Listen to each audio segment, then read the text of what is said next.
So Ashura is the name of the deity, the name of the goddess, but it was also the name of a wooden pole that could represent the deity, if anyone. And she had 400 prophets, this goddess. The god Baal had 450. Like, she was having like nearly an equal number of prophets as the male. There's a difference between human memory and memorizing. The Atlantis story, as it was given to Plato, it actually went through just 4 people. The culture in the time was to memorize epic tales and stories, and you would memorize it like a Lord's Prayer. People get quite like nitpicky about like, where is the location of Atlantis? And in my view, I'm like, you do realize that Atlantis was 10 kingdoms. This whole civilization was pretty big. Seen it with my eyes, and when they say that a credit card could not fit in, they've got 2 blocks of stone that are fitted together with no cement or anything sticking them together. They are just precisely fit. Even the mainstream people have to go, we don't know how they did it, and they're just kind of happy with the we don't know, and I just, that doesn't sit well with me.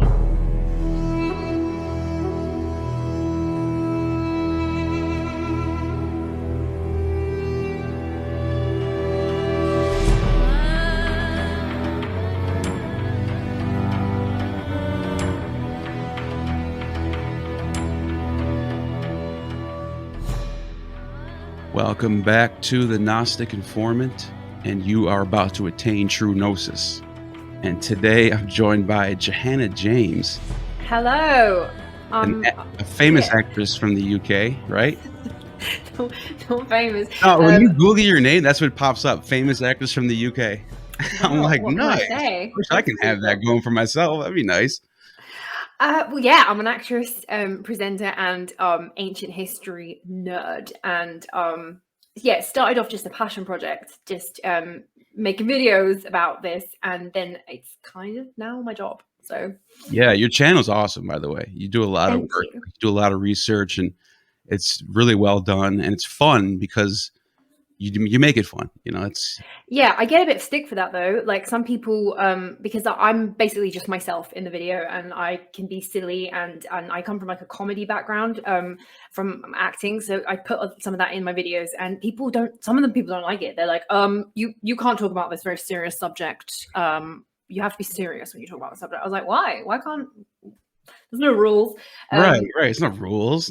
Yeah, most people watch it because they like it, but I do get some trolls who are like, sorry, stop pulling the faces and stop being silly, and or they're like, sorry, you can't like wear makeup and be into ancient history.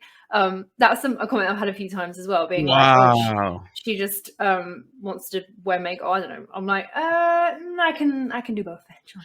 It's like, this is such a serious subject. What are you doing? I mean, history is serious, but also it can be, I don't know, it can be funny and ironic, and it can be everything. You can make fun of it, you know. It is what it is.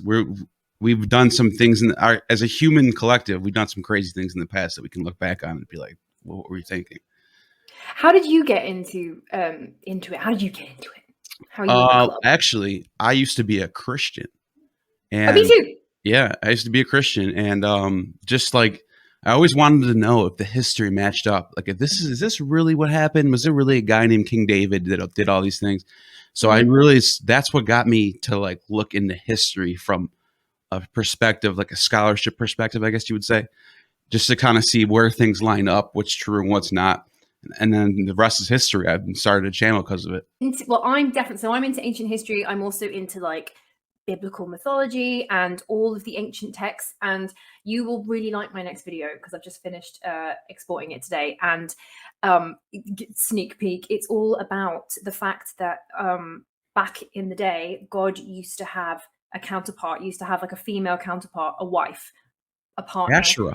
Ashura, and she's basically just written out. And when I found out about that, I was like, hold the phone. I thought I knew quite a lot about the Bible and the sort of biblical history. Turns out I didn't.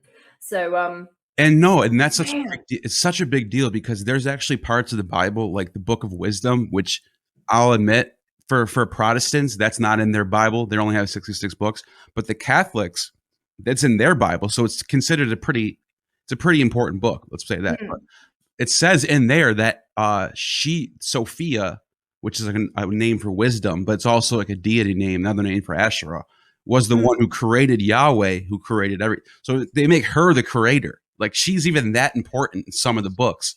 It's I like, mean, what? technically, that wouldn't be wrong. Like the females, they bake the things in the oven and Exactly. You can't have anything without a female first. They have to give birth, chicken right? or the egg, definitely the chicken's vagina. I mean, Right. that's going to be the number one thing that you need. Common sense. Yeah, so I was just, but then when, like seeing all the historical archaeological evidence for Asherah, and then seeing the way that the Bible literally redacts and edits her out, Right. and all of the like social, cultural, like things that happened after that, I was like, it kind of blew I just sat for a second and was like, oh my goodness, the last 2,000 years of history would have been phenomenally different if they had been allowed to keep a female sacred feminine deity. Like, what? I mean, that's like one half of who we are as humans. Like, why would you want to get rid of half of who we are? You know what I'm saying? Yeah, it's two half of the puzzle, and I was like, oh, okay. And the Egyptians did it right. They had Isis, Osiris, and then Horus. Like they did it okay. They knew what they were doing over there. Yeah. I think you could probably put like a pin in the historical timeline and be like, okay, this is where it started to like F up. Like this is where it all started to like splinter off. And because before that, all the ancient cultures were kind of gender, like it was gender equality going on before that. If you look at all the ancient, they had like they had sacred feminine, sacred masculine. So that blew my mind. I did a whole video on it because I was like, that's awesome. I can't wait for that. And it's like another point about that is like and I think you said you can put a pin in the timeline. I think it's around 1000 BC. I think that's when it was. The whole King David, Solomon, and like the kings after that. That's when like the whole patriarchal structure comes into play. But it mentions in the Book of Kings and in Chronicles how these kings kept coming in, and there was righteous kings and then there's wicked kings. And it always mentions that the wicked kings were putting up poles of Asherah and the righteous kings were taking down the poles of Asherah, which makes you think if this was such a big deal, then obviously they were worshiping Asherah. Because if they all were just good Jews and just good righteous people not worshiping Asherah, why would they be putting up poles of Asherah and taking them down every other king? If anyone's like, what is a pole of Asherah? So Asherah is the name of the deity, the name of the goddess, but it was also the name of a wooden pole that could represent the deity. If anyone's like, what's that? And that's how the church today tries to write off any mention of her in the Bible. They're like, oh, they're talking about like a wooden pole, not like a god. I'm like, no, they were talking about the god. Right. Yeah, no, exactly. It's exactly that. Like the fact that, and she had 400 prophets, this goddess. The god Baal had 450. Like she was having like nearly an equal number of prophets as the male gods, which is also the name for husband in Hebrew. What's one of the names for husband is Baal. Means master or husband. So it's like you're like, why would that be and then you start putting it together. You're like, oh, yeah. Well, anyways, about your channel. Back to your channel. I feel like people that watch my channel would love your channel because we have a lot of overlapping topics. So I did bring a clip, and then maybe we can use that as a springboard to talk about. Show me myself. Go on. Here it is. Talking of beads, and this one again is just like in one discovery, it just knocks it out of the park. They have discovered in a cave in Morocco. It's about 10 miles in from the coast. They've discovered in a cave beads, like beautifully made shell carved beads with holes and drills and everything that date to 140,000 to 150,000 years old. Why that is incredible is because the oldest beads in the world that we have come from Africa, and they're about 130,000 years old. So these beads are up to 20,000 years older, which is just such a huge amount of time. And interesting that it's in Morocco. Is very interesting. Why?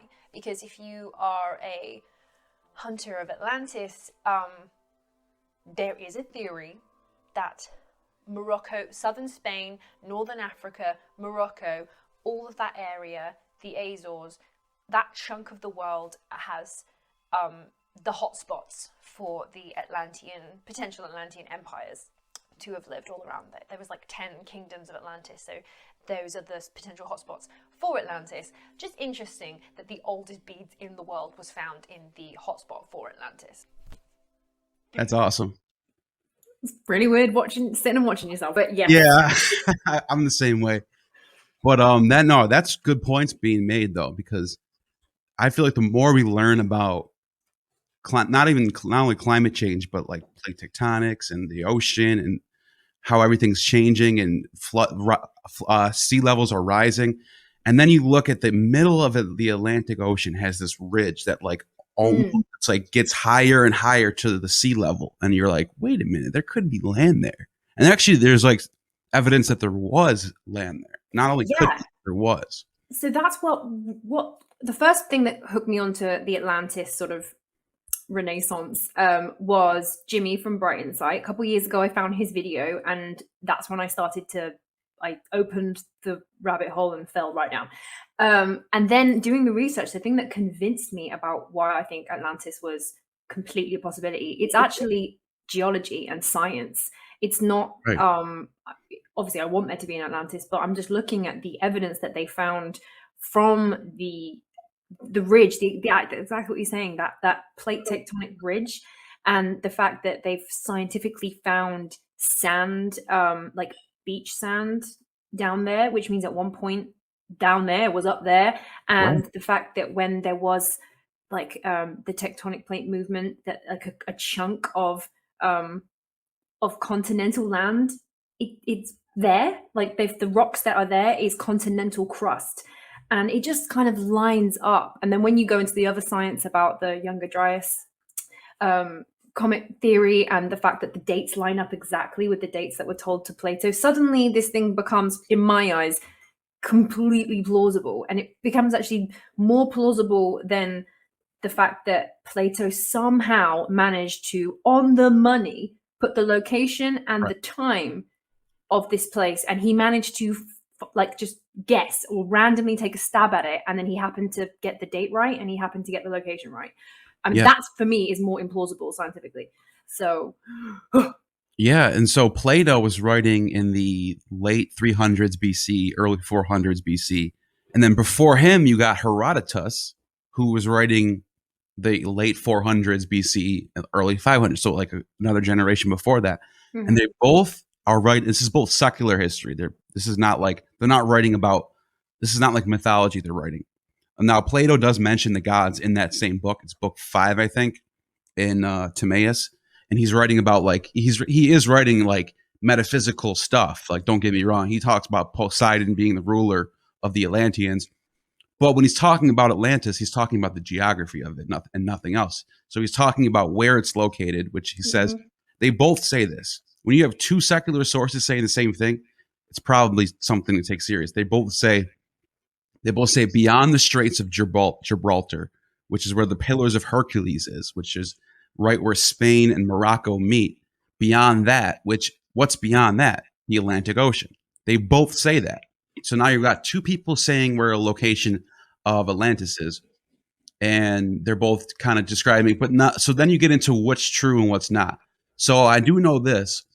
I do know archaeologists have dove down there, and they found all types of what looks like Egyptian, like, heads and pyramids and weird and like steps and all this crazy stuff. Not exactly where Plato and Herodotus were describing, but off the coast of Spain and Portugal. In that area, which is like, what is that doing there? And then you get into the climate change thing where that sea levels have been rising. And so what do they say about Atlantis? They say it got taken over by a flood. So you're like, wait, the same, maybe like they're saying it happened in one day. They both say it happened within a few hours. Yeah, disappeared in a day and a night. Right. So it's like, okay, yeah, the times are different, but they're both saying that Atlantis got covered by water. So you're like, okay, now you got to take this a little bit more serious. What do you think about that? Absolutely bang on. And I think that when people get quite like nitpicky about like, where is the location of Atlantis? And in my view, I'm like, you do realize that Atlantis was 10 kingdoms. This whole civilization was pretty big. So the the civilization of Atlantis was probably like really widespread. So of course you're going to find things dotted around. So that whole, I call it the slice of cake of the world, which goes from like that crustal ridge through the Azores, Lower Spain, North Africa, Morocco, the Strait of Gibraltar, probably into the Mediterranean. That whole area, I think, was the Atlantean Empire. And so, yes, it makes sense to me that you would find things. So that's why I think that the Rickard structure, I used to be on team Rickard structure, and then when I looked into more of the science and reread Plato, I was like, no, I do think Azores was probably the capital, the bit that really went underwater. But I definitely think that probably Lower Spain had like an empire, like a kingdom there, because there was 10 kings of Atlantis. Right. They're probably not going to live next door to each other. There's going to be a bit of space. And then Plato, I think it's either Plato or maybe both, Herodotus and Plato both talk about the Athenians, that the Athenian Empire, who, by the way, are known for having really good shipbuilders and good navies. Now you're like, why would Athens be so worried about? Well, that could be passed down from this Atlantis Empire. So you got to put that into consideration too.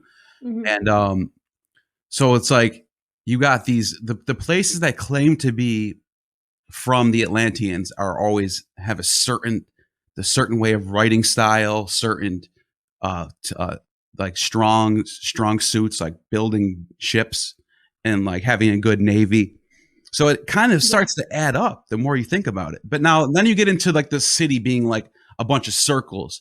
Now, as far as I know, we haven't found anything in the Atlantic Ocean showing a bunch of circles. But that could be part of the myth. Like, we have to admit, there probably some of it's myth, but doesn't mean it's not all. It's like, I think the best example to compare it to is Jesus. And it's like, scholars all agree that there was a guy named Jesus, okay? But they're not going to say he really walked on water, that he really rose from the dead or did all those things. But we have all these sources like Josephus and Tacitus and Suetonius, all these earlier ancient writers talking about him and his cult. So they're like, okay, there probably was a guy. Well, it's like, why isn't that same thinking being applied to Atlantis? You got secular writers saying the same thing about a location, and it doesn't mean it's all real, but this still could be a place. You know what I'm saying? Yeah, I'm still battling myself because Randall Carlson said you have, I think that he puts it into 3 categories. There's people who you either believe Atlantis as in everything that Plato said was bang on, and the information has been passed down correctly, and everything. Either the fact that some bits are hit and miss. There's wiggle room for things to have got mistranslated and everything, or you believe that the whole thing is just made up by Plato. It's like you take everything, you take a bit, or you take nothing at all. And I sway between believing that like Plato got probably all of it right to there being, because then I'm like, you get into like a gray area of like, okay, but like what part did he get wrong? Was the location bit bang on, but then the description bit wrong, or like, I tend to think though with ancient stories that it's all based in a truth. Even oh, I'm sorry, I feel like I can hear myself. I've got an echo. Maybe I'm speaking truth. The gods can. That was perfect. Oh, I've lost my train of thought now. But what were we going with? Oh, you were saying how much of it's true and how much of it yes. in between. Yeah, exactly. I think that like anything, the more that I keep looking up at like Bible stories or old origin stories, there's kind of like a thread of realness, or the fact that look at the flood stories. Every civilization in the world has like an epic flood tale, and then you look back and you're like, oh, so we're probably all referencing a very, if not the same event that happened to their ancestors. So I definitely think that there's truth. I'm still weighing up myself how much of what I think of the Plato is true. My dad is a very firm non-believer in Atlantis and believes Plato just made it up. And yeah, we have big debates about Atlantis. And the day that I get my dad to admit that it's possible is the day that, I don't know, You know what I don't understand when people say Plato made it up. It's like, if Plato made it up, then how did Herodotus know about it? And Herodotus is like 60 years or almost 100 years before Plato. Well, my dad argues. He goes, well, this human memory is ridiculous, and human memory invents stuff, twist stuff, make it up. Like, an eyewitness account is not really It's not. There's not a lot of weight in an eyewitness account. And Like yes, a game of telephone, maybe. what, sorry? Okay, you ever heard the game of telephone? Exactly. That's what my dad said. But then I argue there's a difference between human memory and memorizing. So I will maybe recall something that happened last week or a few years ago. I might recall it differently to somebody else. However, when I say, "Our Father who art in heaven, hallowed be thy name," like, you memorize something in a different part of your brain, and the Atlantis story, as it was given to Plato, it actually went through just 4 people. And the culture in the time was to memorize epic tales and stories, and you would memorize it like a Lord's Prayer. And I have a lot more faith, especially like the Egyptian. Solon got it from the ancient wisdom keepers of Yes, Egypt. that's what Plato And says. Plato says that. yeah, and I believe that they hold wisdom, and it is their literal job and their life's mission to retain knowledge and stories. And they did write it down as well. It wasn't all oral. Like, the Egyptians had it written on the Temple wall, of Sais. everywhere. Exactly. Yeah. So I'm saying to my dad, like, okay, so it was written down as well as being traditionally orally told. It was their literal job in the world to remember this story correctly with all the. I don't feel like it would change that much. So I do think that it is also possible that we have quite a good. I think what Plato wrote down was what he was told by the 4 people it went through. So yeah, I think a lot of it, and it's weird again if you use it as a grid reference. I think there's like 23 markers of Atlantis, like in the description that you're looking, like one, like the location west of the Strait of Gibraltar, X, Y, and Z, the colors of the rock, and blah blah blah blah blah. When you go through the list, it's all plausible in that area of the world. Like, North Africa has naturally red, white, and black rock. Right. It occurs all around the Rikat structure, and in Mauritania and Morocco, you find naturally occurring red, black, and white rock, which is exactly the rock of the houses that was in the description of Atlantis. So I'm like, again, what are the chances of Plato just writing a story and inventing the color of the rock, and then what do you know? That rock naturally occurs in that area. Like, did Plato go to Mesopotamia, Mauritania? I don't know. It becomes a game of probability, and it's becoming more and more probable in my eyes. Yeah, and then because Plato, when Plato talks about Atlantis, he gets a little bit more metaphysical about it. He mentions, whatever, he's mentioning the gods and all. But Herodotus seems to be pretty serious about it. Like, he's only talking about geography and like the landscape and where it is location wise. Herodotus says nothing mythical in his little section. It's like a little paragraph that he talks about it, but he didn't say anything out of the ordinary. He's literally just being like, yeah, there's a place called Atlantis beyond the Straits of Gibraltar, and yeah, and then that's it. That's pretty much what he says. It's like he's not saying he's not trying to be mythological with the story. He's just describing, and most of the Herodotus' writing is like that. It's all serious stuff. Like, also, he's a pretty source. Plato as well. I'm saying to my dad, if Plato was writing this story pure allegory, pure metaphorical, he tells it very badly in that way, if that's the point of his story, because he's just going off about geography and describing the amounts of, like, the kilometers per this and that, and like bad storytelling. It's like, great if you were like relaying information, fantastic, but like, for the point of your allegory, it like really doesn't matter the size of the city or how many animals they had or what the color of the brick was. It doesn't really matter. If your whole purpose of your story was like political, he veers way too much off into like really so-called boring things, for me to believe that it was purely an invention of like myth. And also, I guess people are going to look back, and you could probably look back at, and people tell stories in the context of their social time. So there's going to be elements of Plato which is definitely designed for the Greek audience. Right. It's not the Atlantean version of it, or there's going to be things that ways he describes stuff. I think like if you look at Harry Potter in 1,000 years time, it's going to speak loads to our culture and civilization and generation. And but there's probably truth. Imagine they find the ancient texts of Harry Potter. Yeah, there's truth. Harry Potter has allegory. It has it's esoteric. Yeah, it's rewritten about Jesus and Christ and resurrection and all sacrifice, and that theme has kind of been rewritten into Harry Potter. And also the whole pure blood. It speaks a lot about the 21st century's battles with racism, and there's like so much in Harry Potter you can pick apart. I think there's a similar thing with Plato. Plato, probably his version of Atlantis has sprinkles of cultural stuff that was to do with the day. You know what I just thought about is he mentions the gods that rule Atlantis being Atlas, Prometheus, and what's the other one and Poseidon. So if you think about who those three gods are, those are the Titans. Those are the ones who are anti-Zeus, anti-Hera, and all the Olympian gods. So they're going to war against those gods in the myths. So what he's basically saying esoterically is this is a different culture who they're not Greek. They're different than us. They worship different gods.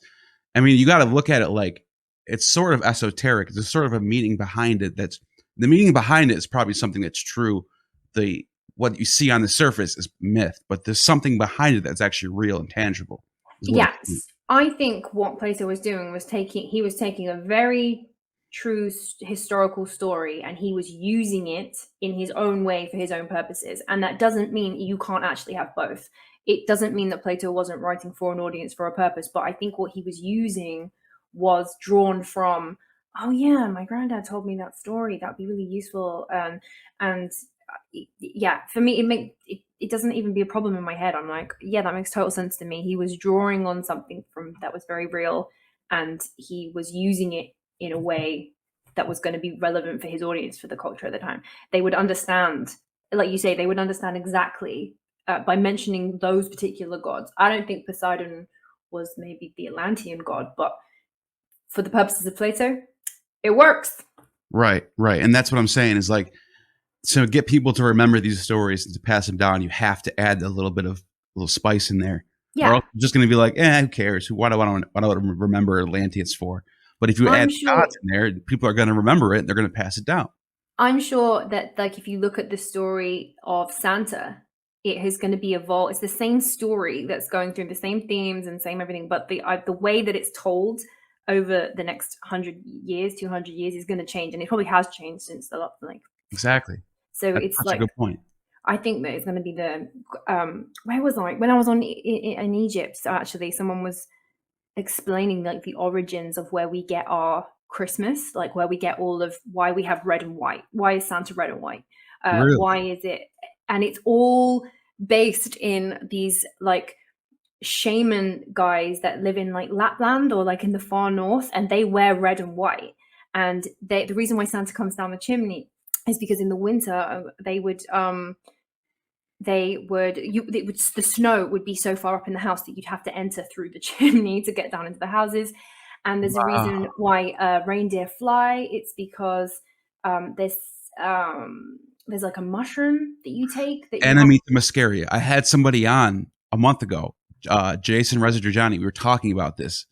The mushroom Enemy to Muscaria looks like Christmas colors. It's red and white. And it appears in all the children's fairy tales. By the way, it's Mario too. The red and white mushroom from Mario is based off Enemy to Muscaria. And I couldn't believe that. I was like, whoa, all of our traditions are actually based in these like proper like shaman. It's drugs, and these mushrooms, you have to dry them on you hang them up to dry, which is why like hanging your stockings up at Christmas. And when you take them, something to do with reindeer urine. Sounds crazy. There was something in there. I think maybe that's where they grow off. No, I think if you drink reindeer urine while you've eaten the mushrooms, it makes it like mental. Oh, it's probably an MAO inhibitor. I don't know if you know what it is. If you take DMT, so DMT, if you take it orally, you have to add an MAO inhibitor, which is like there's different kinds. There's like with Syrian rue seeds. That'll be it. Which is probably what it is. So reindeer wee with these mushrooms, it makes you fly. So I have Santa's flying reindeer, and I'm like, oh my crazy. God, these like parents don't know. Nobody knows like the origins of what our traditions. I'm like, oh, this is mad. I was, that was like a learning experience for me. I can't see Santa the same way now.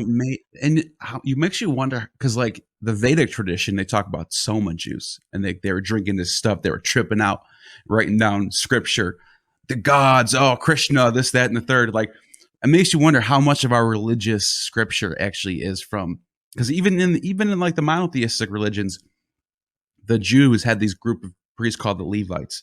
They were like the protectors of the temple, and they like did everything in the temple. And they would go into the room, it's called the Holy of Holies, and only they could enter. And they had like this showbread, they called it, and they had a tray called the manna. And like, no one knows what manna really is. How do you know it's not a hallucinogen? They're going in there taking this manna and then meeting God. Yeah, it's probably some like DMT or something. And that's probably what they were doing. Like, I think so. I mean, so looking, when I found out Christmas is practically just a drug fest, then going through, I went to Egypt last year, and the reoccurring theme all over the place, you see on every temple wall. Once you see it, you just can't not see it everywhere. And it's the three things, like the three keys to life for the Egyptians was advanced mathematics, like hallucinogenics, like blue lotus, and frequency. And if you have the three, you have the key, and it's just everywhere. And you see like a lot of the Egyptian on the walls, the images, they used to think was like a decorative hat. I was told, no, that's the symbol for a sound frequency coming off the top of their head. Oh, the Phrygian cap that has like a curl, like the Santa hat, pretty much. It has like a I'll try to find an image. It has a curl. It's like they have a hat, and then there's like a kind of, it looks like a curly feather coming off the top of their head. Yeah, the Phrygian. And it's not part of the hat. It's the sound frequency, because you see it on other things that are not human. So you see it like around the around the side of a temple or above other things. So you're like, oh, that's that sound frequency. And they're holding the same as the golden ratio. The what, sorry? You ever heard of the golden ratio? Yes. I wonder if it's the same as that or no. I wonder if you did look at it, whether it has the same like exact now that would be dimensions of the golden ratio. But it's sound frequency, and because there was this one wall under the Temple of Dendera, there was a whole wall, and apparently it translates to how to activate a building. And there's sound frequencies all around the temple. So I'm taking pictures and, oh my God, they've actually put in the floor plans, in the basement, literally on the wall, how to activate the building.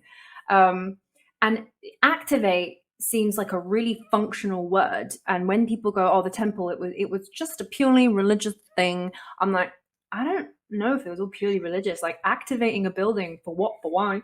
It sounds pretty crazy. But that's the three keys, and it's just everywhere. You see that they're holding this kind of thing, which is a tuning fork.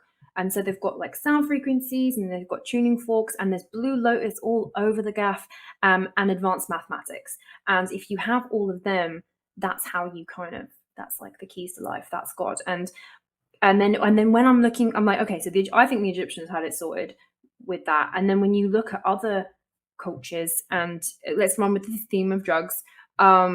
If you look at a lot of stuff biblically, like Moses and the burning bush, like he literally spoke to God. Right. He ate through a burning bush, and he spoke to God. And I'm like, well, we don't know what kind of leaves were on that bush.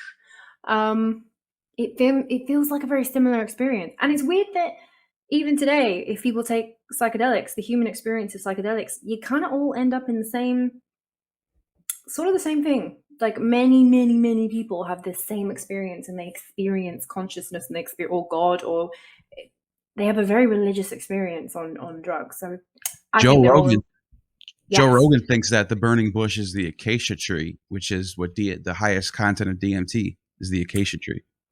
Well, I mean, if you're going to meet God, probably going to want some DMT to help you with yeah. But I think that actually Moses was finding consciousness Did you know that the in Exodus, I think it is, or one of those, it's one of the first 5 books, Deuteronomy, one of those books, who knows?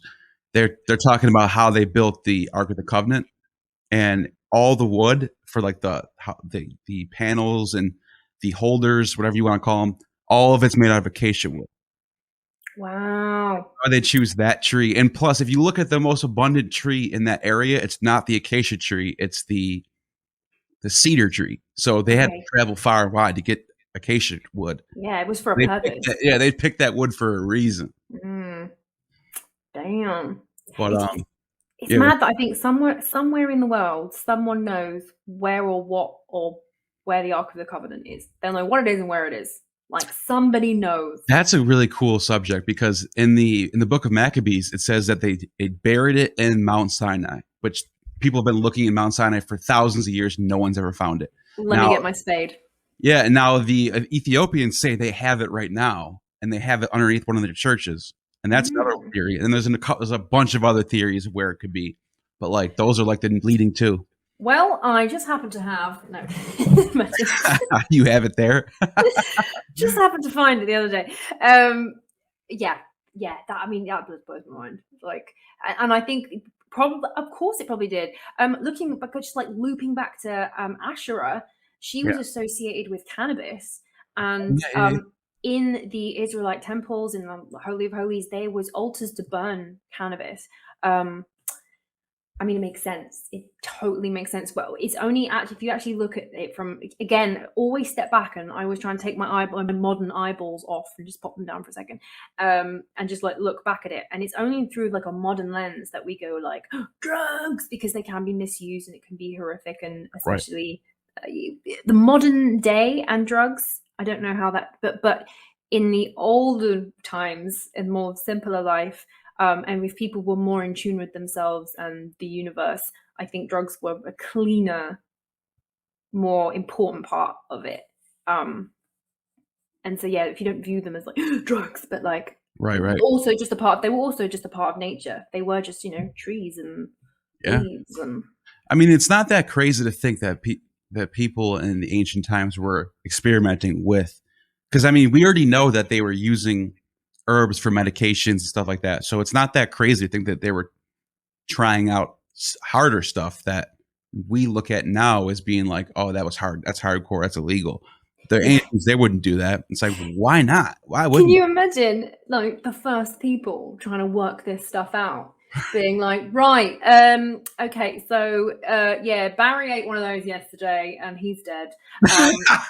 But this one, I mean, this was amazing. It tastes like tomatoes. This one, I saw God. Like it was. Oh, right. This one, give these to the priest. Yeah, the priest will like this one. Who was on the committee of like working out which mushroom was the God mushroom and which one was the death mushroom, and or like just trying to the error and the failing of trying to smoke all this stuff that wasn't people being like, nope. I just thought of something too. The Amanita muscaria, they grow wild under evergreen trees. That's where they grow. Like that's their natural habitat, is evergreen, which is what a Christmas tree is. Crazy shit. Christmas tree. Yeah, you dry your mushrooms out, hang them on a Christmas tree. So that's crazy. And Saturnalia was the ancient Christmas festival. It was, I think, 12 days long or something like that, from December 23rd or December 25th, one of those 12 days of Christmas. 12 days up until New Year's. So you had your whole. We even do that now. If you think about it, even people who work through the holidays, or a lot of people are off during the holidays. Like some people are just off for that whole entire 12 days. But even people who are, you go to work and you got Christmas trees everywhere during that time period, we still do it. Like it's just like embedded in our culture is to celebrate those days. The Jews have Hanukkah, there's Kwanzaa, you got Christmas. It's like we just do it. It's just part of human society. You're right. Even if you're trying to work over those 12 days around Christmas, like you're not really in it. You don't know what day it is. Like there's that weird. The time just doesn't make sense between Christmas Eve and New Year. It's just a big blur, and you're just eating and drinking. Even if you're trying to work, you never really, because it's like no. it's just a time period that it's like, okay, this is the merry time. You know what I'm saying? This is the merry time. Yeah, and it's bad. You eat stuff that you just never normally would, and you're like, I'm gonna have more cheese. Stuff it. It's Christmas. Stuff it. I'll go to the gym on New Year's. It's my New Year's resolution. Yeah, just next year. I'll sort that out next year. Yeah, I'm gonna eat a whole loaf of bread because it's stuff it. It's Christmas. It's Christmas. So yeah. But that's how Saturnalia was. Saturnalia was like a 12-day festival from the late December to the New Year, and they would just go partying every night. They were hardcore back then. I mean, they knew how to put a 12-day festival. Yeah. I dare you. Everyone's wearing like robes and have like garlands on their heads and stuff and partying. That'd be a good time. Everyone on ayahuasca for 12 days straight. I mean, right. Wow. Ayahuasca every night. Wow, it's a dance. Right. Yeah. But you were mentioning something. You're mentioning the 3 keys being in Egypt and seeing that. Yes. What else did you see when you were there? Because I kind of been watching your videos a little bit and seeing your little. And are you going back too? I think you said it. That's awesome. I'm going back next I'm September jealous. Because there was some stuff I didn't see, but oh my goodness, we saw so much. It was a bit of a blur. I was a total newbie. I just decided in the pandemic, in the lockdown, I wanted to go. So I booked myself onto a tour. I'd already followed Jimmy and Ben from Psychedelics, and so I just figured they're like-minded. This is the tour that I want to go on, Ancient Tech. I was actually inspired to write because my job is from acting and I write stuff as well. And I had an idea in the lockdown about a movie or a series. I wasn't quite sure where it was, but I literally saw the first 5 minutes of this pilot about the sort of ancient, like the Younger Dryas Comet and the ancient Atlanteans. And I was like, oh my God, I've never seen a movie or any kind of series touch on like ancient history. And then I got 25 pages into writing this. I just wrote down everything that I saw, got 25 pages in, and then realized I'm going to have to go to Egypt to finish this. Like, I'm going to have to see this stuff with my own like eyes and experience it to be able to like write this properly. So booked it, went. That's awesome. I got so much research, and that's kind of how my channel started, because I ended up coming back with 9 videos worth of vlog footage. Yeah, good content. We went everywhere. We went to the Step Pyramid. We went to the Bent Pyramid. Going into a pyramid is an experience all of itself. They are so huge, yet the only way in and out is so small. Crazy. Like, these things were not designed for humans to go in and out of. It's not for that. I'm claustrophobic as well, so it was like a fear factor thing for me. But I wanted to. The intrigue of going to the bottom of a pyramid was bigger than my fear of small spaces, so I did it. But man, so the entry to the pyramid, you normally have to climb up about halfway up, maybe a third of the way up through the pyramid. They've built like a kind of set of rickety wooden stairs, and then you go into the pyramid. And they warned us before. They were like, by the way, we've seen athletes that have struggled to do this. You're going to go 90 feet down this kind of shaft that's 3 foot by 3 foot. You are literally bent over, kind of crawling on your hands and knees for 90 foot. And then so you go down, and then you go up and you crawl up to another level. And so inside, it's kind of like being in a snakes and ladders type scenario. You're really disorientated. Like, is anyone ever freaking out when they're doing that? Nobody on I was trying not to the whole time. For me, just like focus on the YouTube video. But right. And what is horrible more than the small space is the bats. So bats fly in, and they go into the center of the pyramid and they sleep upside down. And so these pyramids are full of bats, and like literally you can see them, and you'll bump into a few bats. So it is proper fear factor stuff, but what an experience. But it also cemented in my mind that pyramids are not tombs. There is no way that this was designed for anyone to get in and out of. I mean, this is even made easier now because they've made like handrails, and they've made little stairs and kind of things that grips that you can. But climbing out of a 90-foot shaft that's on an angle with nothing to hold on to, it would be phenomenal. Like it's such a feat, difficult. And even doing it with a dead body would be funny almost. Like it would be so disrespectful. You'd be dragging this thing, and it would be like, and like you got to get it up again. like this, it was not to put a dead body. There is no way that you would ever treat a dead body like that. What do you think it was for? If I was going to take a stab, I would say that they were all functional buildings. Every single pyramid that we went to had evidence outside the front of water. There was channels and hydroelectric power plants, maybe.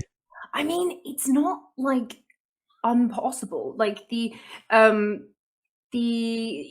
single one we went to, and there was this sweet old man on the tour called Stephen, and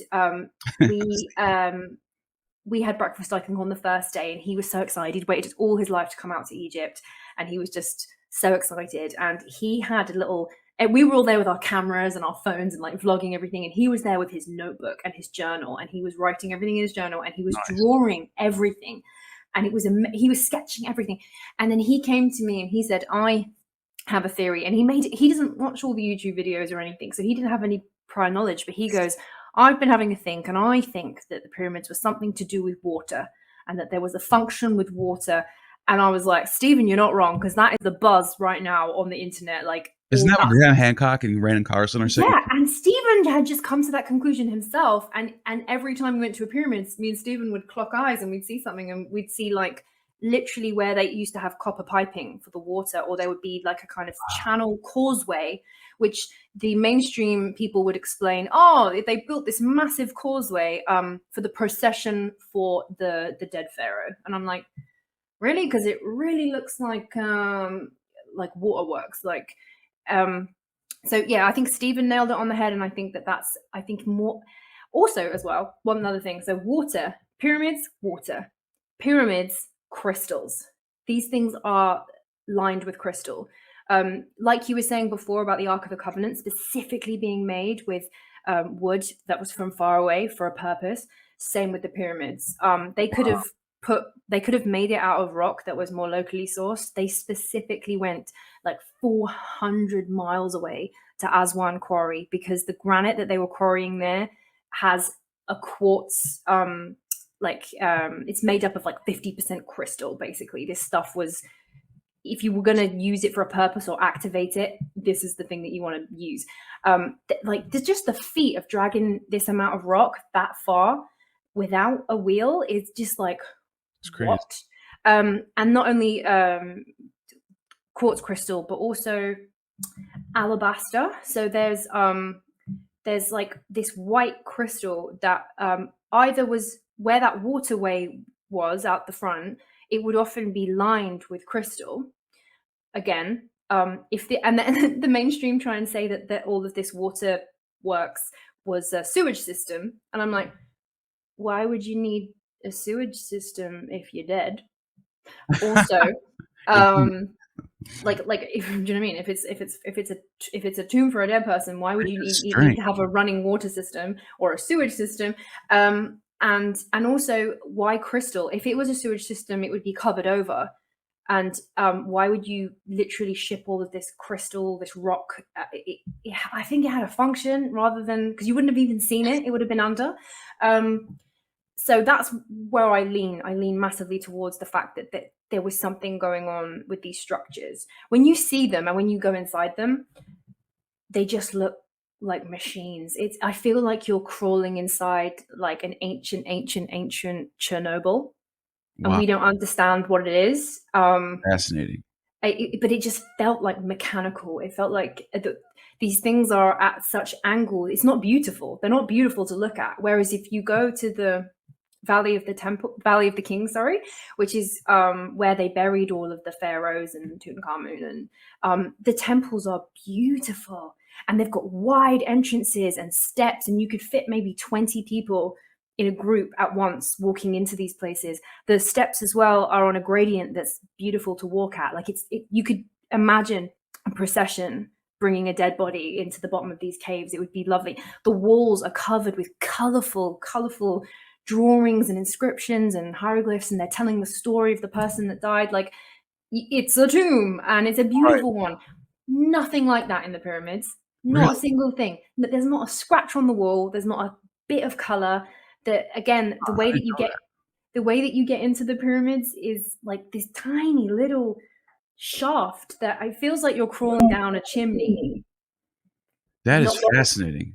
It's nothing like where they actually buried the pharaohs. So and I don't know, people go, oh, but they were symbolic. I was like, wow, that is a lot of effort to build something for symbolism. Right. That's what I'm saying. There's like you can build a temple. Like that's not like that's easy. That's everywhere. But like this is something different. This is it's not a temple. Huge structure.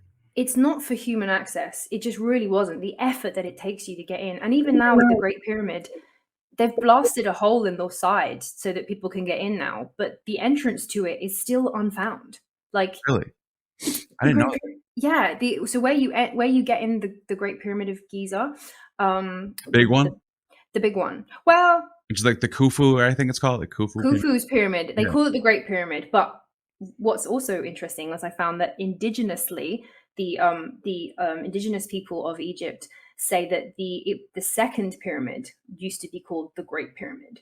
Really? And modern day we call it the Great Pyramid because it's like a smidge taller. But the second pyramid used to be called the Great Pyramid by the locals.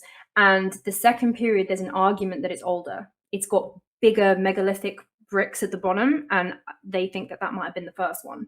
Really? So, what do you think about the Polaris, or what is it? The Orion's belt matching up with? You ever hear about that? Yeah. I think that's pretty crazy. The fact that the Sphinx lines up with True North. Well, the fact that it lines up with True North, but the fact that it lines up with the constellation of Leo, but in 10,500 BC, it doesn't line up with the constellation of Leo at the time that it was built. It lines up like 7,000 years before it was supposed to be built. And the fact that the pyramids line up, I don't think this. Again, I don't think this. No, didn't they say that they didn't even have compasses back then, or something like that, or maybe they did? I'm not really sure. I mean, because they're lining stuff up perfectly with True North and Polaris and the constellations and all this crazy. How are they doing all this with just a chisel? That's what I'm trying to figure out. Oh yeah, I mean, all the skeptics hate when I talk about this stuff, but I don't care. It's fascinating. It really is. But the thing is, it's not even a skeptical. It's a problem for the mainstream. Like it's nobody's figured it out yet. Because even the mainstream people have to go, we don't know how they did it. Right. And they're just kind of happy with the we don't know, and I just that doesn't sit well with me. I'm like, I gotta know. I have to. Like it doesn't sit well with me. Right. So we went to the Aswan quarry, and this again was like, so this is where all of this high quality quartz, granite and diorite and things were found in the quarry. And when you go, they force you, before you go into the quarry, they force you to sit and watch a Zai Hawass made video in the 90s. It's like super retro. And they make you watch it about how Egyptians quarried at the quarry. And they said that how they did it was you get a little ball of rock, ball and the chisel. Yeah, I saw that. And you smack it, not even with a chisel, you smack just the ball. And you just crack your granite off. Cool. So we sat there, and I went on this tour with like 30 of us on the tour. A lot of the people were professional stonemasons. People have been working in stone for like 20, 30 years. And they were there just like biting their hands like, oh, this is painful. Anyway, we got through to the quarry, and there is a big lump of rock with a couple of these balls on top, and it's for the tourists. They said that you can have a go yourself. Right, let's try it out. Right, and let's try it out. So we were all trying it out and like smacking the ball of rock onto the granite. And our tour guide, Yusef, said, this rockin' thing has been here for 30 years. Tourists have been smashing this rock day after day for 30 years. That's crazy. And they've not chiseled barely anything off it for 30 years. It's like they've almost disproved my whole doing life, that. pretty much. Yeah, they've disproved. There's no way. If it took 30 years for loads of tourists to get maybe a couple inches into this rock. Anyway, and then then we went and we saw the oldest obelisk that wasn't. It would have been the biggest obelisk in the world. This thing's like 100. No, it's 120 ton. Wow. There we are. 120 ton obelisk that was not finished because it got a the one that's laying down still. Yeah, it's laying down. Picture that one. It's huge. I know. I jumped on it. I got told off. You can crawl underneath it because the way that it's kind of cut out, it's imagine you have 120-ton block of ice cream. And the way to cut it out is you're going to cut down the side and then you're going to scoop underneath it very, very slowly until basically you get it out. And then I have no idea how you would lift it out from that point. But as you go under and you see these like very specific scoop marks in the rock underneath, and then here you hit some serious scientific problems. We LiDAR scanned underneath the quarry and underneath the obelisk. And when we looked at the measurements of the LiDAR scan, it showed that the scoop marks weren't random. They were all 52.5 centimeters. There was some sort of tool that was scooping this rock. They all were exactly the same.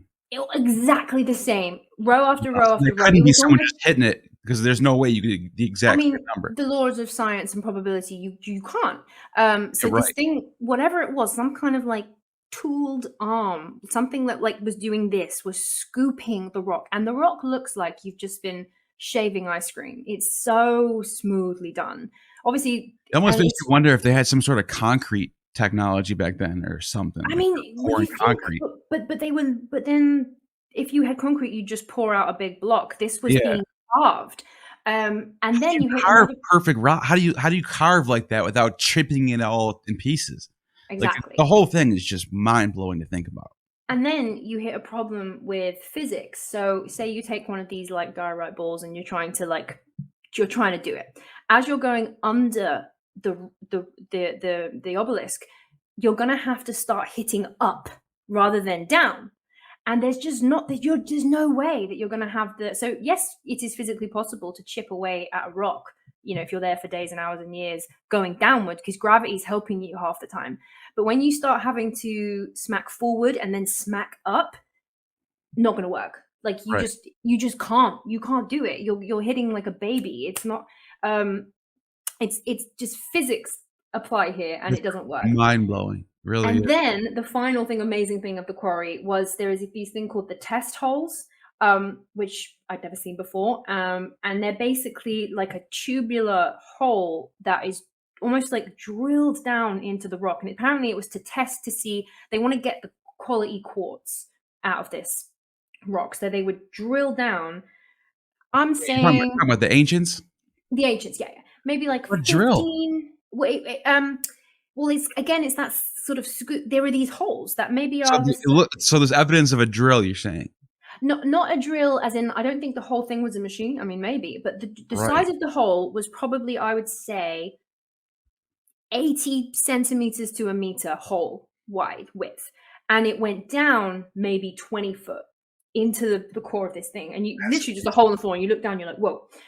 These holes was, again, supposedly done by these like balls. You could just about fit one man, probably could like shimmy down.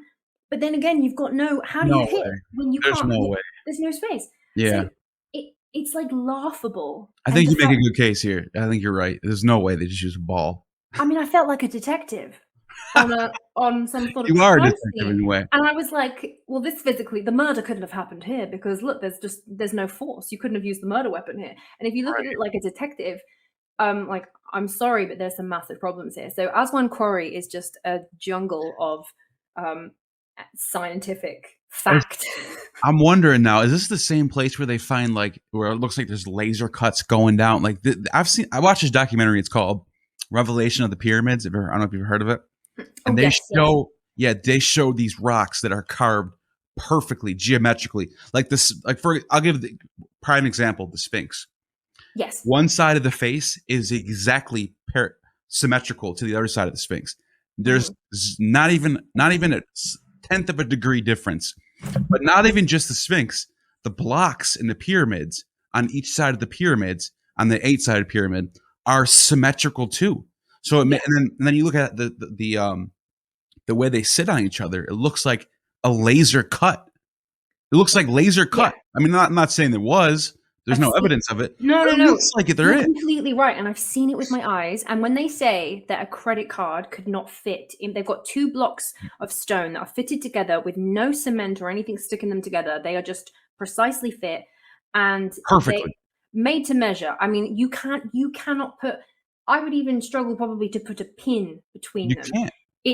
I've gone right up and I felt it, and it is laser. I mean, we had lasers with us, and we were measuring like the laser precision of these stones and these rocks, and it actually freaks me out. And I'm so glad that I did go with stonemasons, because there was some stuff that if I didn't understand what it was I was looking at, I might have been like, oh cool, that's just a hole in a rock. And they're like, no, look inside and look at the shapes that are inside. Whatever made this, we have no machine that can do this today. This is why we're all like jaws on the floor right now, and we're all taking photos and stuff. That's what I'm saying. I used to be a concrete finisher years ago. Okay. And when I see this stuff, I'm like, this has to be pouring concrete with lasers.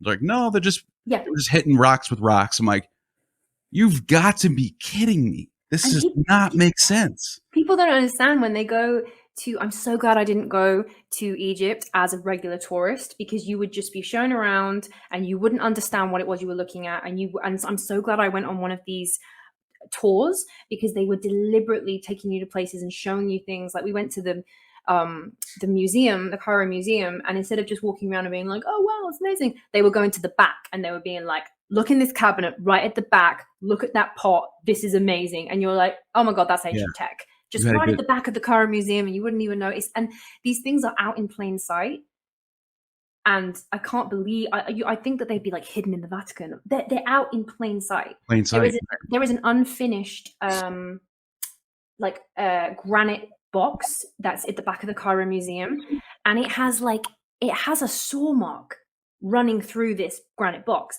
And the reason why it's unfinished and they stopped working on it was because the dude or the lady who was cutting this rock did it wonky, and he or she cut through this rock at speed. Because you know when you're like, if I was like using a power saw and going through something really soft like plywood, if you go wrong, you don't have enough time to like pull back. You've gone too far on your line or whatever.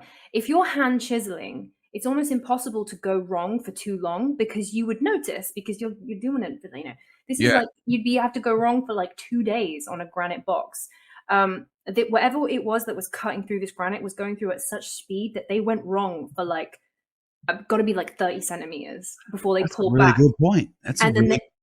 And you can see it. You can see. We haven't got the tool. We have no idea what the tool was or how it worked or whatever the tech was, but we see the evidence of it. And it's like plain as day in the Cairo Museum. And it blew my mind when it was explained to me what I was looking at, and they were like, look at this saw mark. One, how could you do that with a copper chisel?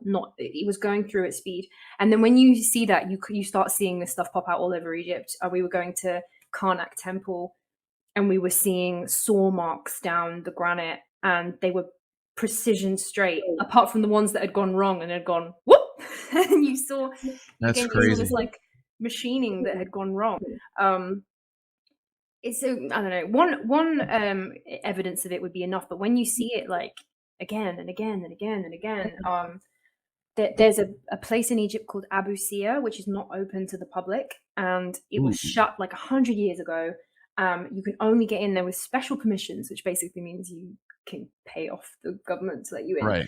But because it's expensive, you only can really do it when you're in a tour group, because then you're all sort of shipping, the price of your tour covers it.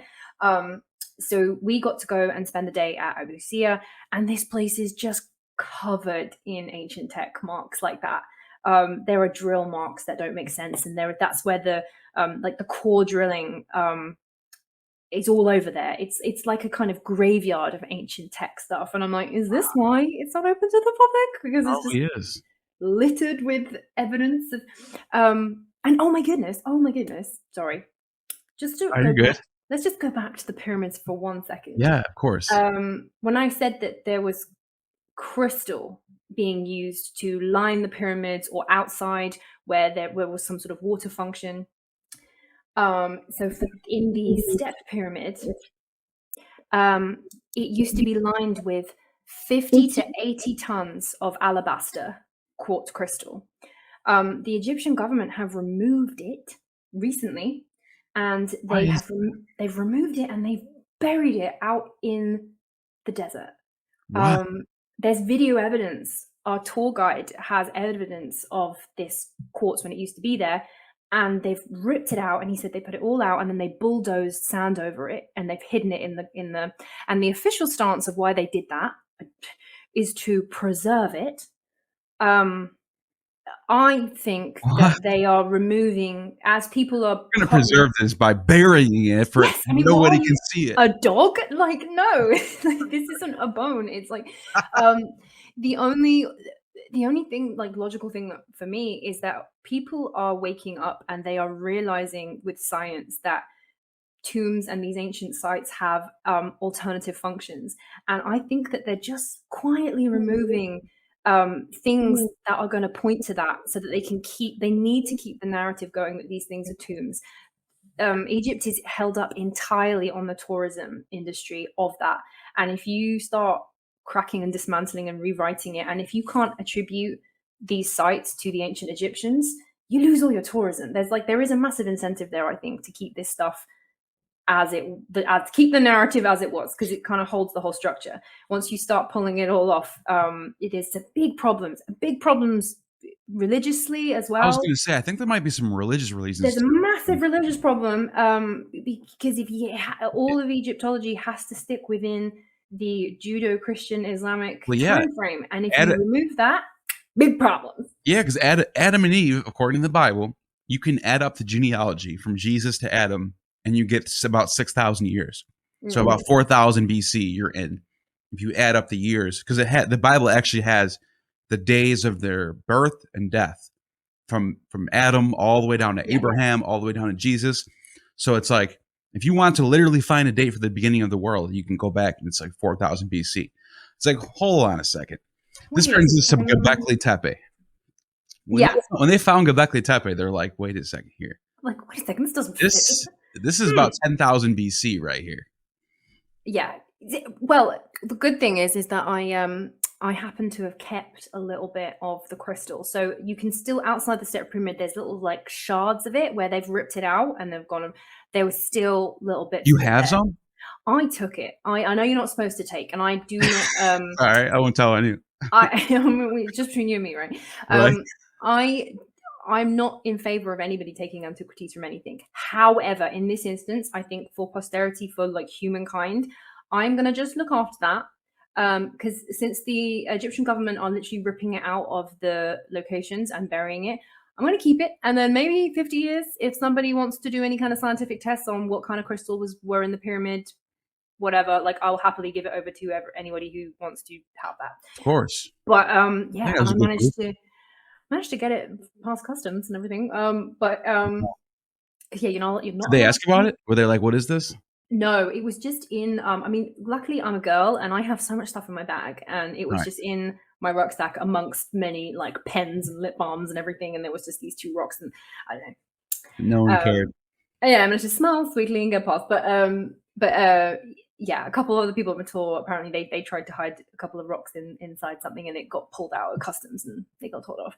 But so it is like, it's a thing. They're tough about it. However, I couldn't believe what I was seeing with my eyes. The fact that they were ripping this quartz crystal out of the base of the pyramid and hiding it. It kind of again, the craziest stuff happens in like out in public, in full sight. It's almost like if you do it out in public and make it a thing and make an announcement of it, there's less like taboo about it. It's like, oh yes, the government, they're going to take it out and they're gonna preserve it over there in the desert. Like it's weird. It's like, do the dodgy stuff. They call it hidden in plain sight, because basically hidden in plain sight. Couldn't believe it. But I do think that these rocks and like that they have a purpose. And again, when you start looking at the potential of these buildings and monuments, and you go, okay, well, what was it? Maybe for the Egyptians, maybe they were religious, but who says that they made them? Nobody. Like literally, there's nobody that says that they made them. I find it weird in all of the like the Egyptians wrote down a lot. They were writers. They wrote down a lot, and there is not a single hieroglyph image of the pyramid. There is not a single thing about, like, I feel like if you made that, if I made a pyramid, I'm going to make sure everyone knows I made a pyramid. Like, I'm writing my name on it. I'm writing books about it. There's like t-shirts, there's stuff, you know, and Good point. there's nothing in the Egyptian like literature or anywhere that like mentions the pyramids. It's so bizarre. So that makes me think Even the Bible doesn't mention the pyramids being built. And they're supposed to have they're talking about Egypt a lot in their history. True. There's like nothing. It doesn't even mention Joseph ever going there or Moses ever. No, it's just not. Yeah. I feel like they were inherited. I feel like that they were They were already there. I think so. Yeah, I think so too. Because when you look at the style of the building, like the structurally, when you look at the rocks and you can actually see again in Egypt, when you go on the ground and you're looking around, you can see a difference between the building styles of the different dynasties, and you can see it get worse. You can physically see it. You can see statues from the early Egyptians being the most insane, precise, beautiful, polished granite things. And then you see like the later kingdoms, their statues, and you're like, how did they lose? I feel like I could have a go at that and not be that bad. Like, right. They lose like form. Like the older statues, they have like ligaments in the leg muscles on the statues that you don't see that again until like Greek sculpture thousands of years later. That's true. Like in the Renaissance, you don't see that kind of like anatomical stuff in this really hard stone. As you go through the Egyptian architecture, the sand, the rocks get softer to work with. The parts of the building and the statues get smaller. They kind of go the wrong way in the design of things. And so the older the stuff is, the bigger, the heavier, the more precise, and the more problematic it becomes. Which doesn't make sense when you look at like advancements from our standpoint. It's like the last 2,000 years or the last 100 years or whatever, everything's getting better and better and bigger and stronger. Look at an iPhone. Right. Exactly. Like iPhone 3 or iPhone 12, which one's better? Right. The 12. And it's like the opposite in the Egyptian world. Which statue was better? A statue 1. And you can see, if in my eyes, when you look through things, like if you look at Karnak is a temple place that has been built upon. It's like onion layers of different eras of Egypt. And you can see really strongly, you can see this like older builder culture. They're nicknamed the builder culture because whoever these builders were, they had tools and they had like ability to move rock that they just couldn't work out how to do later. Right. So in my mind, I feel like the Egyptians discovered or adopted, or they were like they inherited some of this older stuff. And I think that they adopted a lot of their aesthetic on these older built, like they found these statues. And I think that's where the look of the pharaohs came from. Like, I think that's how they literally copied these, because the older statues as well, like you said, with the precision faces, it's like you have a face that's like been 3D laser printed, and it's like, how did you do that with the naked eye? And like what? And they don't look human. They look weirdly, they look too perfect that they don't look human. They do. And I have a feeling that the early pharaohs found these statues and were like, oh my God, the gods. Pharaohs are, want to be gods, the next thing to gods. And I think that and it's in the same way that like maybe if you found like a statue of David Beckham, right? Everybody got David Beckham's hairstyle back in the day. Like all the kids had David Beckham's hairstyle. Why? Because you were emulating your god, or like you wear the fashions or the clothes or whatever of your idol.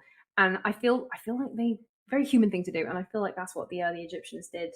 And they got the aesthetic, but they could never recreate it properly. Like they could never build. So I think that the pyramids were exactly that, like inherited, but they didn't work anymore. Whatever their function was by the time of the first, second, third dynasty, they didn't function as that. So what did they do? They probably. But it's funny you say that, because in their kings list, I have a book written by what the hell's his name? I don't know. It's some Egyptian writer. Starts with an M. I can't remember his name, but I have like a copy, like a like amateur translation and like looks like one of these. But anyways, in there he talks about in the King's List, and in the King's List there's Osiris. Like Osiris was a human, I guess, apparently, and like that could be them trying to figure out or trying to sort out who the hell was there before them. Must have been the gods, because it says like Osiris and Horus and all those gods supposedly. Ammon. Can you send me that King's List? Yeah, I'll send you. I'll send you I'll send you the copy of the book that I have. I'll send you like the link to where I got it from. Yeah. Manetho. That's what it is. Manetho. Manetho. Manetho. Yeah, he wrote a King's List, an entire King's List of Egypt, and some of the kings that are in that list. Before you get to like Djoser and like how you get to like Akhenaten and Ramses. Before all those real kings, you get Osiris, Horus, Set. Like those are all real kings, supposedly, on their King's List. But it makes me wonder, okay, so what you just said makes a lot of sense now, because if you're Manetho and you're writing a King's List, you can only go back as far as you know. And then you're like, okay, before that, the pyramids were already here. So who was building? Oh, it must have been Osiris and Horus and Set. So like, there you go. The in Karnak temple, there is a wall that has the King's List written on it. I'm pretty sure it's at Karnak. Yeah, it's Karnak. And what's our tour guide as well, he was brilliant. And what he said, he goes, here's the King List of Egypt. And we draw a line across it here in your mind. All of the kings from below this are historical, accepted kings. All of the kings above it are mythological. Exactly. There you go. They just drew a line, and we're like, well, these are the ones that we know were real, but everything up there, they were just hypothetical mythological kings. I was like, I feel there might have been some real ones there. If you go, I've realized that there is a world of difference between the modern, like accepted Egyptology and the indigenous people's story of the area. It's really weird. Like, we don't listen to the original people who lived there. The people before people were Egyptian, they were called Cometian. It was Kemet. The whole area was called Kemet. And actually that was our like on the tour, because I went to the School of Chematology tour, and that was our like shout word when we were getting lost. He would shout Kemet, and we'd all have to shout Kemet. We would stick together in a group. But when you actually learn the indigenous people's history and their version of events, it lines up way more with without the problems that we get in like the modern day Egyptologist version. So they agree that the King's List go back further and further, because that's fascinating. That's their story. And they say that the Sphinx, for example, in the indigenous Cometian tradition, they have oral stories of the Sphinx going back 50,000 years. And they say that it wasn't a carved Sphinx 50,000 years ago. It was just a rock that was kind of holy. It had like, people would travel towards it to get kind of energy from it or whatever. It was a sacred space that people would go to. And then eventually... I wonder if it was like an asteroid that hit and they're like, it must have came from the gods. Oh, yeah, but because it's proper rock. The Sphinx originally, the body of it's carved from like a rock that was there originally. But apparently wherever it was, it must be on some sort of ley line or something. But the original people noted it, and they came and they would flock to this rock, and then it eventually got carved into a goddess, and it was like a lion by about, I want to say like 23,000 BC. It was a lion. And then eventually, when the Egyptian dynasty started, they carved it into a pharaoh, which makes sense why the head is so small. So if you like go with the indigenous story of the Sphinx, one, it fits with all of the geology that's coming out about the rocks and how old the rocks are. Like the geology fits the indigenous story, and it also makes sense why it is the only Sphinx in Egypt that has the proportions of the head wrong. The only one. Yeah. If one thing the Egyptians could get right, it's proportions, right, and symmetry and everything. And one thing that they didn't get right on the Sphinx is how tiny the head is. It's tiny, and it looks even more ridiculous in real life. Like pictures of it, it's kind of okay, but when you see it in front of you, you're like, the head's freaking small. What's wrong with its head? Why is it? like body so big. Its hands are basically the same size as its head. It obviously used to be a different head on that thing. Yeah, so they probably altered it a little bit to change it, whatever it was. And then they got this sculptor, he's like a famous ice sculptor, and they were like, right, out of clay, let's just do an actual mock-up of the Sphinx. Is it possible to carve the head, like the Sphinx's head as it is now, is it possible to carve it out of like a bigger head from, say it was a cat or a lion, or a dog or whatever animal you would like to believe it was? And he showed it how possible it is, because it's so small, the head, it's basically a recarve.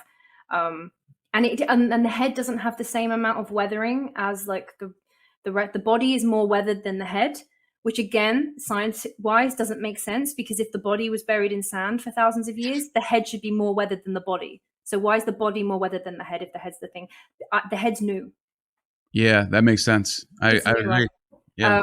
Again, if you look at this stuff with like alongside the science, I struggle how people can't kind of at least think about it or contend with it a little bit. Like a little bit, right? The science is kind of there. Yeah, absolutely. But you know, we were talking about how sort of the governments over there, for whatever reason, maybe religious, cover these things up. And I think the last thing I want to talk about, because I'm really holding you past, like, we're really like. Oh my goodness, we have gone on, haven't we? Yeah, we were going on. The last thing I want to touch on, we can just do this real quick, is Göbekli Tepe, and this is like for me, this is like the slam dunk for making things go older than we think they are, because we already know that, like, this is already case closed. This is not even thought anymore. This is dating to 10,000 to 9,000 BC. The structure, but then here's where it gets crazy, though. It's not. Most people don't really care about that, because we all know now that people lived before 4,000 BC. That's not news to anybody. But what's news to people, and people don't realize, is they thought there was hunters and gatherers before Sumeria, or Sumer, whatever you want to call it. Oh, hey, doggy. Sorry, my dog wanted to. No, that's awesome.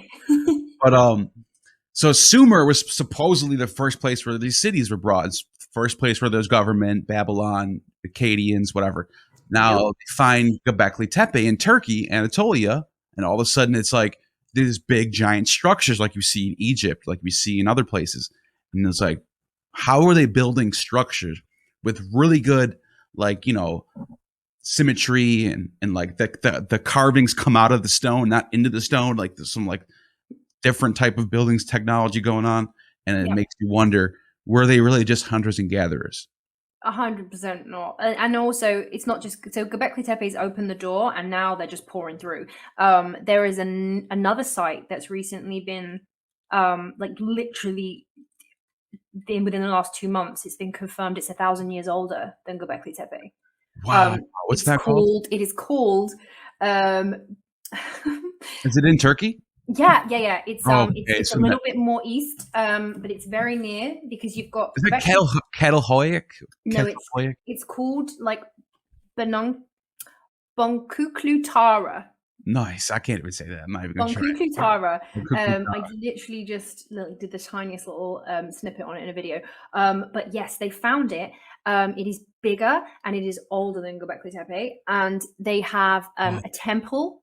They have private housing. They have 130 bodies. They have jewelry. They have, like, this place was, you can't just say it was ceremonial, because people lived there. It was a town, like a literal town, and it's 1,000 years older than Göbekli Tepe. And it's before the Hittites, because the Greeks talk about the Hittites being the first people over there, but like, no, this is inhabited by people long before the Hittites. Long before, and Göbekli Tepe is interesting because it's old, but that's the date that it was buried. Like, that's the date that nobody ever went there ever again, because they buried the entire site for some reason. That's the end of it. So like, who knows when it started? That's just the end of it. That's like, we don't even know. I mean, it's not impossible for it to be 5,000 years older than what, you know what I mean? It could be 10, it could be whatever. That was like the minimal age for it, was when it was buried, was at that time. And what's interesting as well is when you look at things like I've looked on a map, and the estimated zone for like the massive fallout flood that would have happened around the Younger Dryas comet impact, it's around that area in Turkey. That's kind of where the safe zone starts to happen on a map. So for me, it would make total sense that if you had any survivors from that time, they would be around the Turkey area, which is why I think Turkey is going to be such a starting point, because I think that's where a lot of stuff restarted after there was a huge deluge and killed out like 95% of the world. And now to mention talk about a huge deluge. The Black Sea used to be like a good source for, drinking water and whatnot. And according to archaeologists and geologists, I should say, there was a giant when the sea level started to rise from the Arctic ice. What do you call them? Ice meltwater pulse. Yeah. And all of a sudden, floods started coming down. It filled up the Black Sea region, forcing people in that region to move on different areas of the world. And that's when the so-called Aryans moved over to India. But long story short, the reason why I say that is because we now know there was a giant flood in the Black Sea, killing probably thousands of people and changing the course of humanity for like this was right around like 5000 BC, they said. Right, okay. So it makes you wonder who was there before that and how advanced were they? And if this flood really wrecked their civilization, what was lost? Like, think about it. If we were, let's say America is all there is, or Europe, I don't know. Let's say Europe is all there is, right? And it's like you got your scientists over at CERN, and like there's no one living in America, no one living in China. It's just Europe, right? And all of a sudden, all those scientists get killed in CERN, and like all you have left is like the everyday average Joe, and they just travel somewhere else to start a new civilization. They're going to lose a lot of that knowledge. Yeah. So it makes you wonder if a lot of stuff got lost in these events. 100%. I mean, it makes me sad that my entire life's work and everything that I do is all digital. And if ever we had a repeat deluge, not only would I lose like everything, that I would have nothing to show for it because it's all not physical, but also I have no idea how to survive outside of like my modern house and my running tap water, and like I don't even know what plants are safe to eat. I'd be dead in like a second. And the only people who would survive a modern day deluge or a modern day actual disaster would be like Amazon rainforest hunter gatherers. Yeah, they'd be good. They wouldn't even flinch at that. We'd all be fine. Or nomads, or people who like they're honestly, and again, imagine restarting civilization from the Amazonian tribes. Like they don't even know what an iPhone is. Some of them. Right. So yeah, it's so easy when you look at it like this. You're like, oh, I can see how many times civilization has just been like boom, back to ground zero, and how fragile it all is. And when people are like, why are you interested in this? Like, why do you care about what happened in the past? I'm like, oh, because if you look back, you see it's a pattern and it's all in cycles and it's going to happen again. So we should probably be prepared. You probably should learn from the past before. They're like, oh, okay. I'm like, I'm not just looking back because I'm nostalgic, because I think that it's actually important. But what's different about our civilization is the technology that we have kind of like speared off and gone down is a machine technology, and we have a kind of hope. So one, we have machines that could maybe help us predict when these global events would happen. And also we have like the smallest chance, if there was going to be a comet or something that was going to come towards, we have the smallest chance of sending up some kind of rocket or nuke or deterrent or something. Whereas previous civilizations didn't have that, as far as we know. So I think we're in a very sort of privileged place, but we're not. We're so busy like warring with each other and like, I don't know, buying stuff down here that we're not focused on the cycles that happen. Yeah, that's fascinating right there. And there's so much more we can touch on, but it's been an hour and a half, so we'll have to do this again. We're definitely going to do this again. We'll go and do some more research, and we'll pick some more topics. Maybe throw it out to whatever you guys want us to, like you guys listening. We'll do this again. This is really fun. Yeah. Leave in the comments what you guys want to talk about, and for you, go ahead and plug your websites and your channels on YouTube. If you type in Jahannah James, just comes right up. But yes, just Jahannah James, my name, Jahannah James. You'll find me everywhere. I do still do comedy. So like I'm more on my sort of Instagram and Facebook. I post comedy, like funny videos. So I think It is good stuff. It's people hilarious. get a little bit like, what? Like, find me on YouTube. You were big on Vine, weren't you? I wasn't actually big on Vine. I joined Facebook when all the Viners were going onto Facebook. Okay. So I made Vine star videos, but at a time when Vine had just died, and I kind of joined all the ex-Viners like 5 years ago. That's how I started doing it. So I have lots of Vine style videos out there, which again, people were like, they come across it and they're like, wait, wasn't this girl just like doing a TED talk about ancient history? Like, this is weird. I was like, you know what, you can do both. Got a girl that can do both. No, that's good to be like that. It's good to have different likes and different things that you're into, you know. Yeah, I like it. The internet's an interesting, weird, fantastical place. Right. It's just history is just so fascinating. But thanks for coming on, and thanks for having me. It's been my pleasure. And everyone who's watching, you have just attained true gnosis. You have just attained true gnosis. The demiurge has no power over you.